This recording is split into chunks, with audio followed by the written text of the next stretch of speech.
오늘 봉독한 이 본문 말씀 가운데는 지난번 본문에 소개되어졌던 24사람과는 다른 무리의 사람들 이름이 거명되고 소개되고 있는 것을 볼 수가 있습니다.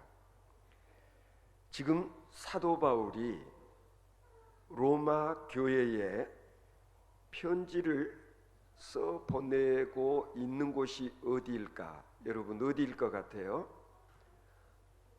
고린도 지역에서 이 로마 교회에 편지를 써 보냈을 것이라고 그렇게 추정을 합니다.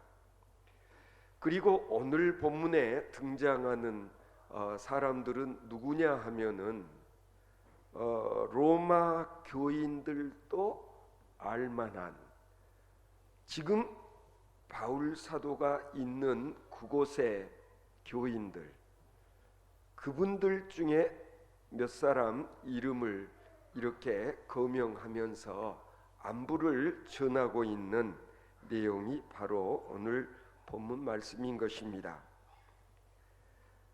왜 그렇게 추측할 수 있느냐 하면, 어떤 사람의 이름을 이렇게 거명하고 난 다음에 이 사람은 누구고 이 사람은 누구고 그런 부연 설명이 없잖아요. 이름만을 들먹여도 이미 로마 교회 교인들이 알만한 그런 성도들이 있었고, 그리고 지금 바울 사도께서는 이런 분들의 소식을 이렇게 로마 교회 교인들에게 전하고 또 문안을 하고 있는 걸 알 수가 있습니다. 로마 교회 교인들이 바울 사도께서 이름만 대어도 알만한 교인들이 제법 있었다. 어느 교회든지 마찬가지라고 생각해요. 어떤 교회의 성도들 이름만 대면 웬만한 교회에서 알만한 사람들이 많은 교회일수록 힘있고 영향력이 있는 교회일 것이다. 그렇게 추정해 볼 수 있지 않겠습니까? 오늘 본문에서 바울 사도께서 이름을 거명하고 있는 성도들, 이 사람들은 어떤 사람들인가? 재력이 많은 사람이기 때문에, 아니면은 학식이 많은 사람이기 때문에 바울 사도께서 지금 이름을 이야기하며 로마 교회 교인들에게 안부를 전하는 것이 아니라는 거예요. 지금 바울 사도께서 이렇게 로마 교회 교인들에게 이름을 대면서 안부를 전하는 이 사람들은 진실된 믿음의 소유자들이거나 아니면 간증거리가 많은 그런 교인들이었을 것으로 추측이 됩니다. 여러분, 사도 바울만 해도 사실은 그렇지 않습니까? 갈라디아서에 보면 사도 바울은 내게 대한 소문을 들은 사람들은 다 하나님께 영광을 돌렸다. 왜 이런 말을 했을까요? 바울 사도에 대한 소문을 들은 사람들은 다 하나님께 영광을 돌렸다. 아니, 그 사울이라는 사람이 그렇지 않습니까? 세상에 그렇게 예수 믿는 사람들을 핍박하고 박해했던 일에 앞장섰던 사울이라는 사람이 세상에 지금은 예수 그리스도의 사도가 되었다는 것만, 이건 사람이 하는 일이 아니야. 그래서 결국에는 하나님께 영광을 돌리는 그런 일들이 바울 사도 당신으로부터 이렇게 회자된다는 걸 바울 사도는 알고 있었기 때문에 지금 고린도 지역의 고린도 교회 교인들 몇몇 이름을 이렇게 이야기하면서 이 편지에 마무리를 하고 있는 이유는 왜이겠습니까? 이분들 이름만 들어도 로마 교인들에게는 정말 신앙의 좋은 본보기가 될 만한 사람들이었기 때문에 그럴 것이다. 그렇게 일단 우리가 추측을 해볼 수가 있는 것입니다. 이제 바울 사도는 오늘 본문 21절에 보면 맨 먼저 디모데의 이름을 거명하고 있습니다. 나의 동역자 디모데와 나의 친척 누기오와 야손과 소시바더가 너희에게 문안하노라 그랬습니다. 바울 사도 주변에는 그를 돕고 있는 이런 사람들이 한두 사람이 아니었을 것으로 그렇게 추측해 볼 수 있습니다. 그런 점에서 어떻게 보면 바울 사도는 시대를 앞서간 그런 사도라고 말할 수 있지 않을까?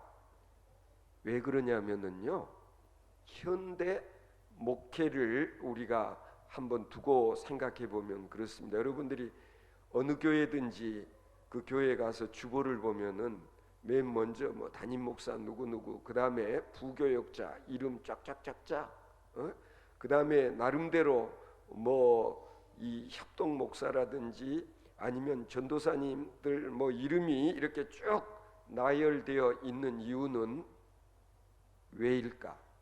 현대 목회는 그렇게 하지 않으면 안 된다라는 거예요. 가령 담임 목사 한 사람이 수많은 성도들을 다 신앙적으로 케어할 수 있다? 아니다라는 얘기. 불가능하다. 왜? 요즘에는 교회 안에 다양한 성도들이 모여 있지 않습니까? 그래서 신분, 계층 뭐 이런 것이 다양한 그런 교인들을 신앙적으로 이끌어 가기 위해서는 혼자서는 불가능하다. 그래서 현대 목회는 독불장군식으로 혼자서 다 할 수 있었던 그런 시대는 지나가 버렸다라는. 아이들은 아이들대로, 중학생은 고등학생은 대학생은 각 이렇게 연령에 걸맞게끔 따로 케어하지 않으면 안 된다는 거예요. 그래서 교육 담당 부목사가 또 따로 있고, 그 다음에 뭐 선교 담당.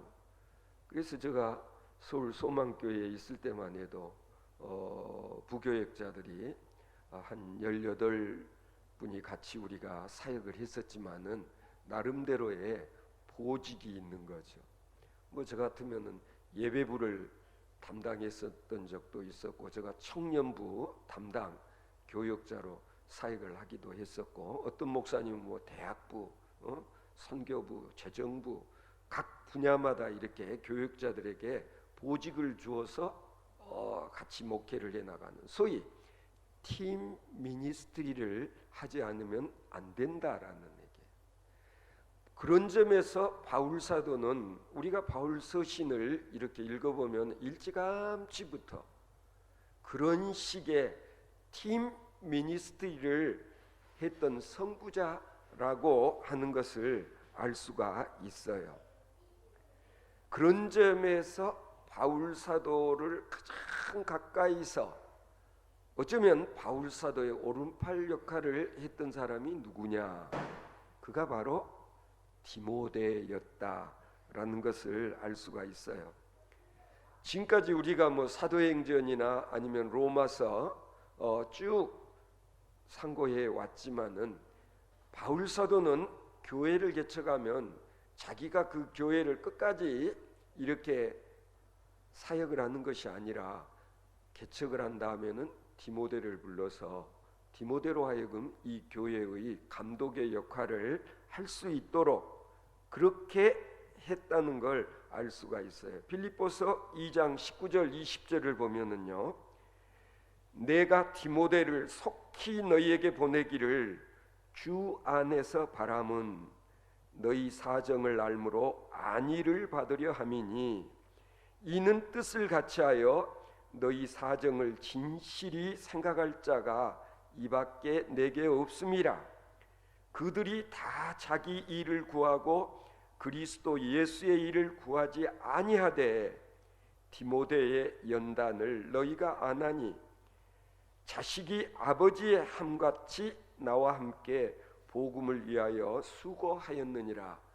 그런 역할을 감당하는 게 디모데라는 거예요. 여기서 알 수 있는 것은 디모데는 아주 교인들을 하나씩 하나씩 뭐 이렇게 헤아려 가면서, 요즘도 가끔 그러잖아요. 어떤 목사님은 설교를 잘해서 교회를 막 붕시키는가 하면, 어떤 목사님은 설교는 좀 어눌하고 별로여도 그냥 이 발품을 팔아서 신방을 열심히 함으로 인해서 교인들을 다 파악을 하고, 그리고 때로는 상담하고, 그리고 신앙생활을 잘 이끌어가는, 그러므로 성공하는 교역자도 있다라는 거예요.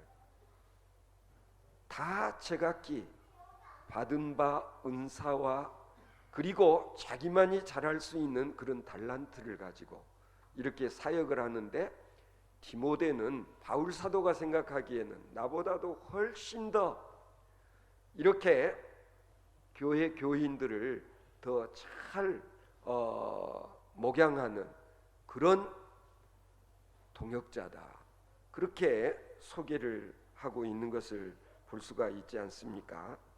그래서 바울 사도는 디모데를 내 대신 여러분들을 위해서 사역할 인물이라는 것을 소개하고 있는 것입니다. 우리가 은행에 가보면은 대리 직함을 가진 분들이 계시잖아요. 은행에서 대리라는 그런 직급을 가지고 일하는 분들. 대리는 어떤 사람이냐? 그 은행 지점장을 대신해서 결제를 하는 거예요. 업무를 처리하는 거예요. 그러니까 지점장이 대리들에게 위임을 하는 거예요. 그러니까 오늘날은 목회도 그렇다라는 얘기.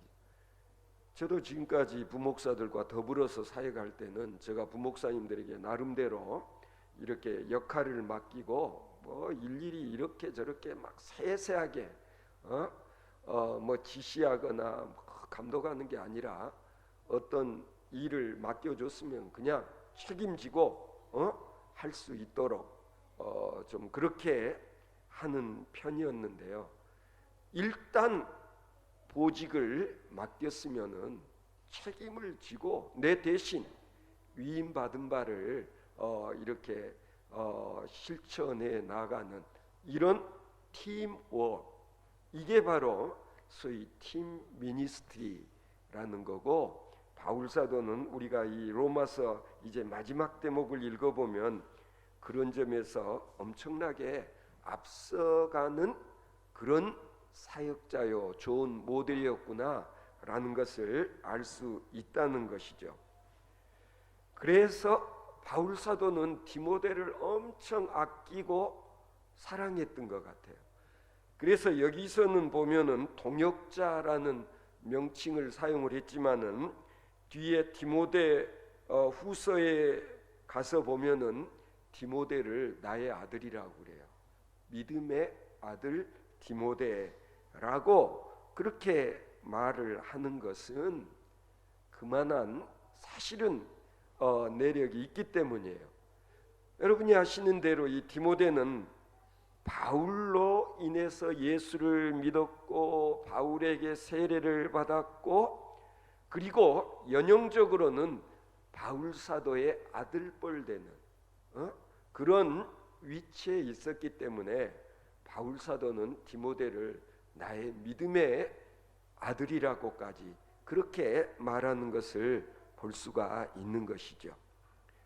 그 다음에 일일이 거명된 사람을 우리가 하나하나 다 짚고 넘어가기는 어렵겠지만은 그 다음에 보면은 바울의 친척으로 소개된 누기와 야손과 소시바더 가운데서 이 야손이라는 인물은요, 사도행전 17장 5절부터 9절까지 읽어보면 거기에도 요 이름이 나와요.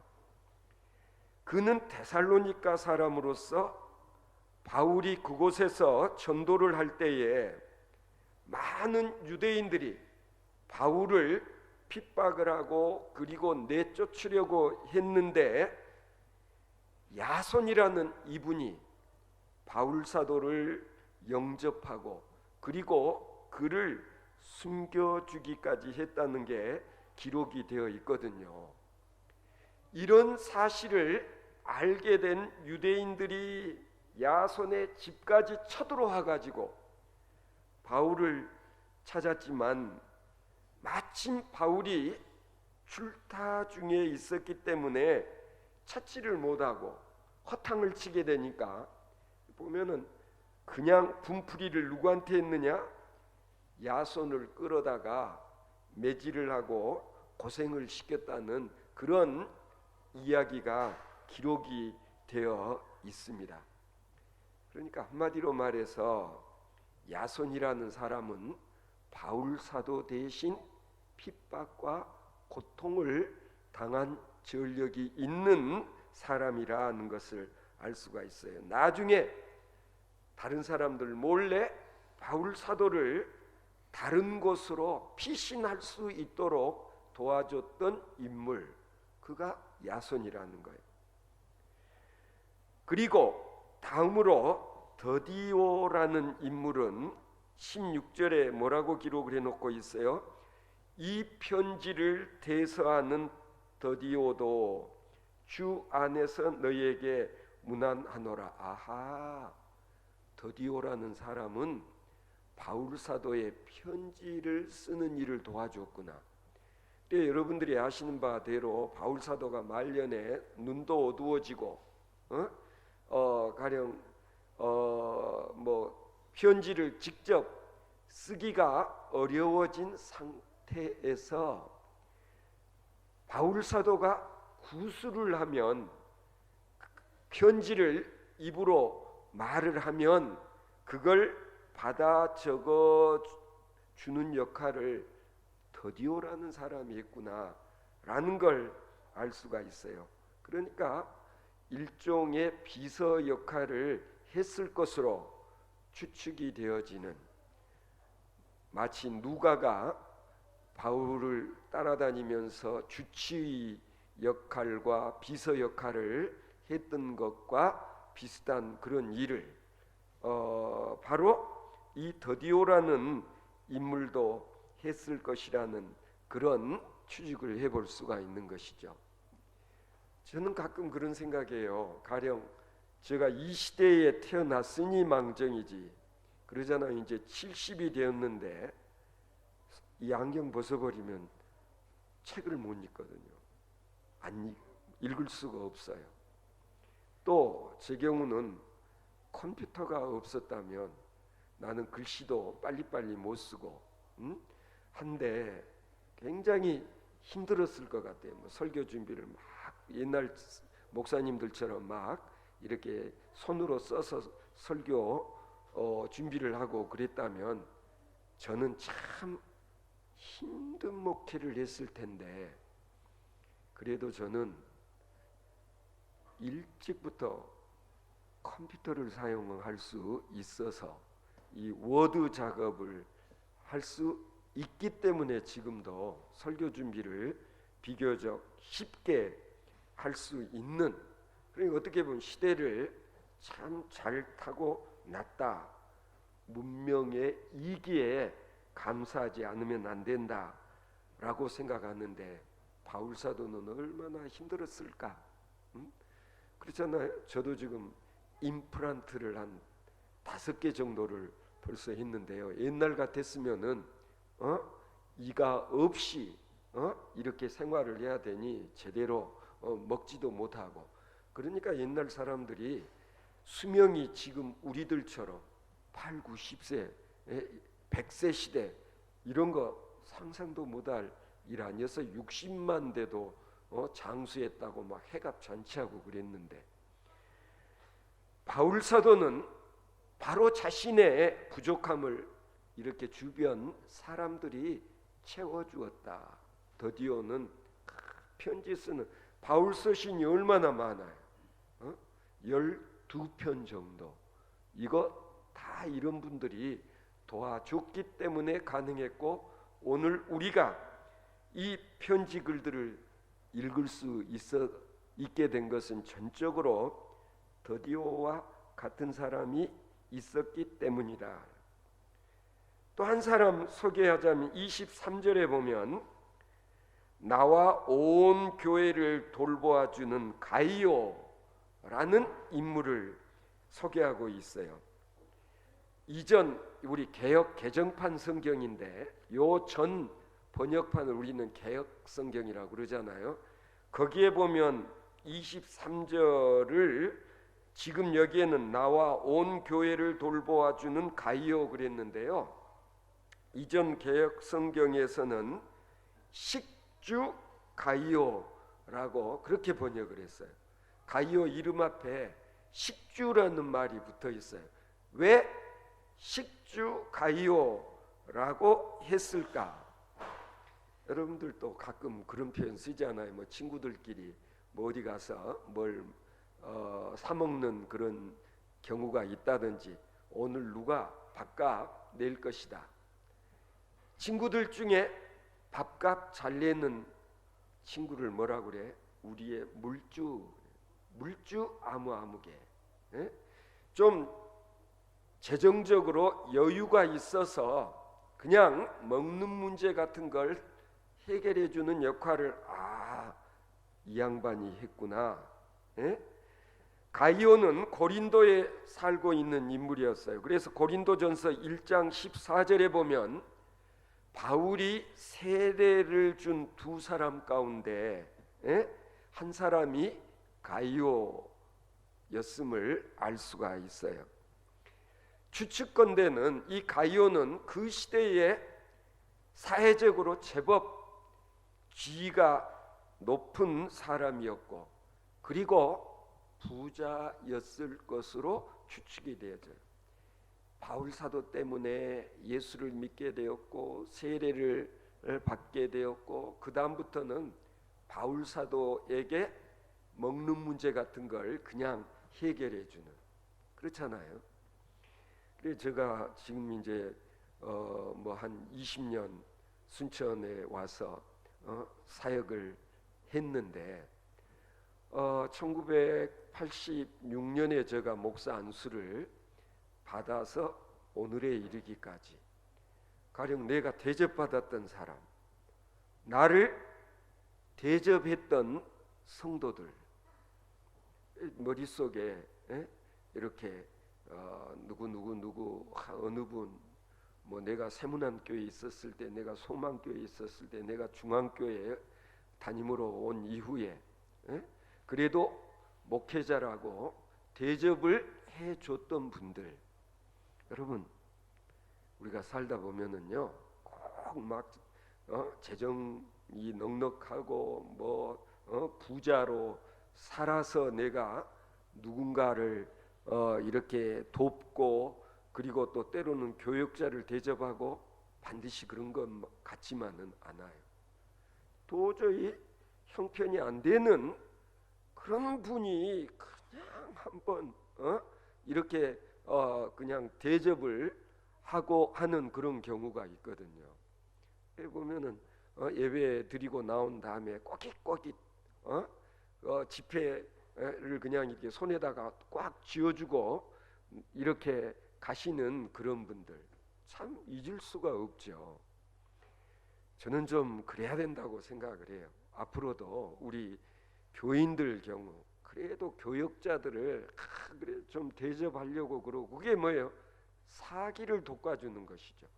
그래도 목회를 하느라고 애쓰고 고생을 하니까 가령 저는 우리 어려서 우리 집이 좀 가난했지만 넉넉하게 산 편은 아니었지만은 그래도 우리 어머니 같은 경우는 우리 학교 다닐 때 선생님 집에 초대해서 대접을 하곤 했던 그런 기억들. 그리고 어려서 거제도 포로 수용소에 계셨던 분들이 고음까지 이렇게 막 왔는데 우리 집에서 그런 분들 대접을 합니다.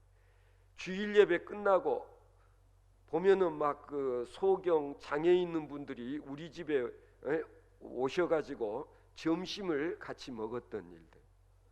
우리 누님도 계시지만은 우리 어머님은 어렵게 살았지만은 굉장히 대접하는 일을 잘 하신 편이었다. 그렇게 기억을 해요. 정말 저는 우리가 지난 주일에도 나누고 베푼 덕을 쌓는 일들, 우리가 인생을 살면서 내가 다음에 부자 되면 하겠다 못합니다. 그래도 가령 예를 들어서 교역자들이 우리의 신앙의 멘토니까 그래도 좀 대접할 줄도 알고, 그리고 또 명절 같은 게 되면은 선물이라도 이렇게 서로 주고 받을 수 있는 그런 분위기, 이게 대단히 중요하다고 생각해요. 우리 박선자 권사님만 해도 그냥 가지고 와서 하나라도 더 이렇게 먹이려고 애를 쓰지 않아요. 그게 뭐냐면 주는 것이 진짜 사랑이에요. 사랑. 사랑이라는 건 영어로 love is giving. 내가 사랑하는 대상을 위해서는 뭘 줘도 아깝지가 않다. 나는 그래도 우리 드림교회는 그냥 음식들 이렇게 장만해가지고 교회에 와서 함께 나누어 먹는 이런 분위기 중요하다고 생각해요. 여기 성경에 보면은 바울 사도에게 식주 노릇을 하는 사람이 바로 이 사람이었다. 드디어 그렇죠? 그래서 바울 사도가 지금 이런 사람들을 한 사람 한 사람 이름을 거명하는 것은 좀 본이 될 만한 사람들이기 때문에 그렇지 않는가, 그렇게 생각이 되어져요. 오늘 22절에 또 넘어가면은 이제 이렇게 몇 사람을 소개한 다음에 그래도 이제 편지 마무리를 하는데 복음이라는 게 무엇인가에 대해서 바울 사도가 마지막 한 번 더 정리를 하고 있는 걸 볼 수가 있어요. 여러분들이 로마서 우리 처음 시작할 때 1장 1절 2절 말씀 보지 않았어요? 여기 보면 예수 그리스도의 종 바울은 사도로 부르심을 받아 하나님의 복음을 위하여 택정함을 입었으니, 이렇게 로마서를 서술하기 시작하지 않습니까?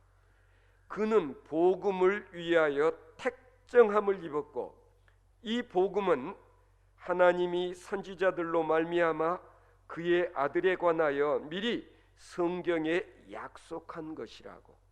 그러니까 여기서 복음이 뭐냐? 복음이란 예수 그리스도. 복음이 뭐냐? 예수는 그리스도다. 예수는 메시아다.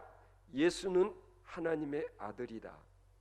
예수는 우리의 구세주다 라는 사실을 바울 사도께서 이 편지 말미에 다시 한번 언급하고 있는 걸 우리가 눈여겨볼 필요가 있는 거예요. 바울이 전하는 복음, 그건 뭐냐? 바울은 가는 데마다 예수가 그리스도십니다. 예수가 메시아입니다. 예수 믿으세요. 예수가 곧 길이요 진리요 생명입니다 라는 사실을 전하는 거예요. 그러니까 전도, 뭘 전하는 게 전도냐? 예수 믿으세요. 예수라는 분은요 하나님의 아들입니다. 하나님의 아들 예수님이 당신 죄값 치르시기 위해서 대신 죽으셨어요. 피 흘리셨어요. 예수님이 흘리신 그 보혈의 값으로 우리는 더 이상 죄값을 치르지 않아도 좋게 되었어요. 다나 친구들에게 전도하려면 어떻게 해야 돼? 이런 얘기를 해줄 수 있어야 된다는 거야. 얘 너 교회 나와. 예수 믿어. 하나님의 아들 예수님이 너 대신 죽으셨다. 너 나쁜 짓 많이 하고 죄 많이 지었잖아. 네가 죄값 치러야 되는데 예수님이라는 분이 다 죄값 치러버리셨어. 그러니까 우리는 더 이상 죄값을 치르지 않아도 돼. 이게 뭐냐? 이게 구원을 얻는 방법이라는 거예요.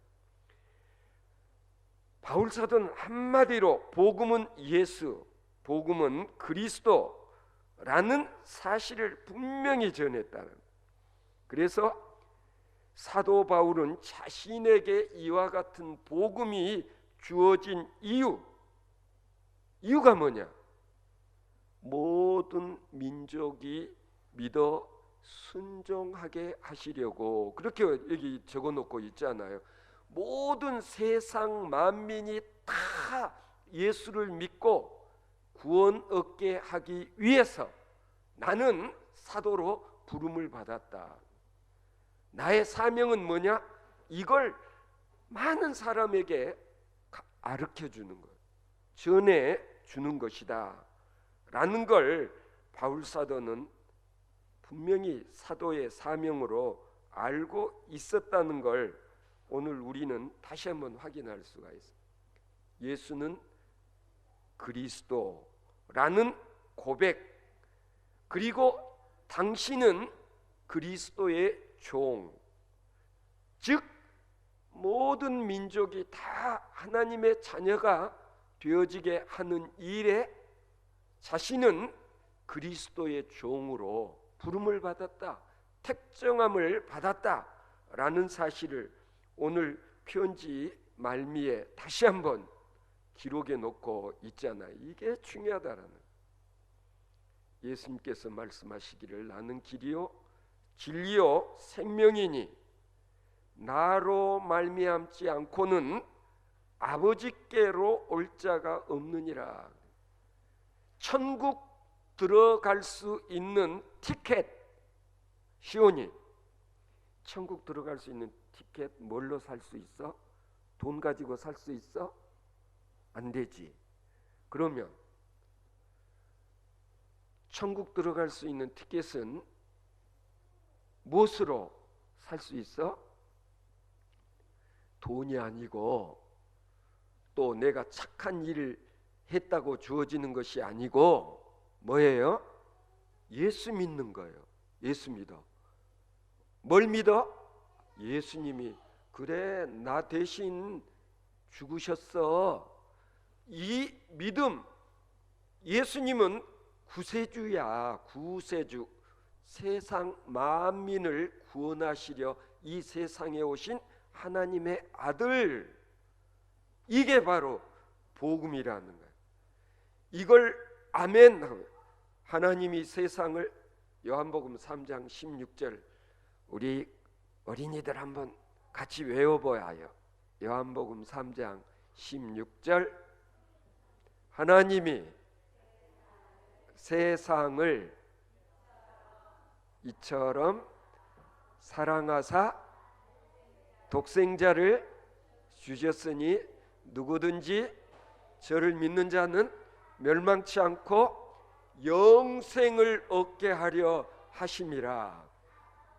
아멘. 오늘 또 보니까 뭐 찬송도 잘하고 우리 어린이들이 이제 조금 앞으로 더 잘해줬으면 좋은데 장난으로 하면 안 되는. 아멘. 아까 그랬지. 누가 그랬는지는 모르겠어. 아멘. 언제 아멘을 해야 될지를 알아야 돼. 그렇죠?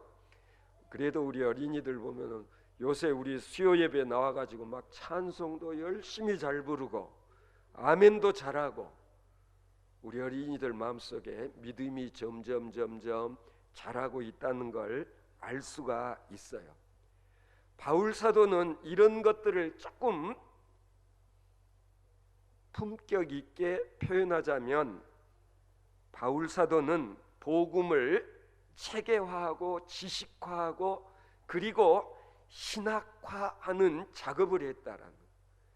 바울 사도가 쓴 이 편지글을 읽으면 복음이 무엇인지, 어떻게 해야 구원을 얻을 수 있는지 핵심을 분명히 가르쳐주는 사도로서의 역할을 잘하셨다.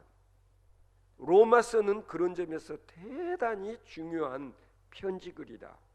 로마 교인들만 읽으라고 쓴 편지가 아니라 오늘 우리들이 이 편지를 읽고 그리고 진짜 복음이 무엇인가를 알아서, 그렇잖아요, 이걸 전해야 돼. 나는 길이요 진리요 생명이네.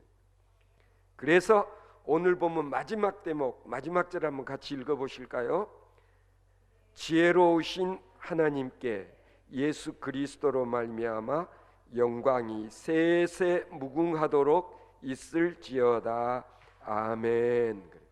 아멘은 언제? 이럴 때 하는 거예요. 아멘. 세원이 한번 해봐. 아멘. 그거 잘한다. 요새 우리 드림교회 막 예배 드리는 게 우리 어린이들이 막 같이 찬송하고 이렇게 이 어려운 이런 설교도 막 듣고 하는 거 보면은요, 우리 아이들 수준이 보통이 아니에요. 아무쪼록 예수 그리스도로 말미암아 다 천국 문을 통과하는 하나님의 자녀들 되어지실 수 있기를 바랍니다.